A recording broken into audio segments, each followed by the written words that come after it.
تبارك الذي نزل الفرقان على عبده ليكون للعالمين نذيرا. قال رسول اللہ صلی اللہ علیہ وسلم: استماع الملاہی معصیۃ والجلوس علیہا فسق والتلذذ بہا من الکفر۔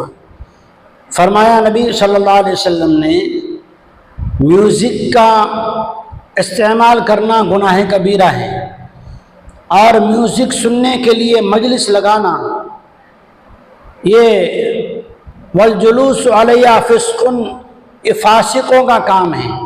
والتلذذ بہا من الکفر، اور اس سے مزہ لینا اور اس سے دل کے اندر خوش ہونا یہ کفر کی نشانی ہے۔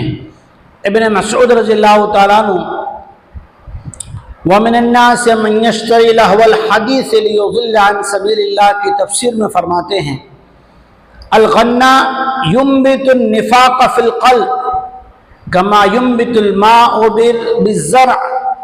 ابن مسعود رضی اللہ تعالیٰ عنہ فرماتے ہیں، میوزک آدمی کے دل میں نفاق کو اس طرح پیدا کرتا ہے جیسے برسنے والی بارش زمین سے گھاس پھوس کو اگاتی ہے۔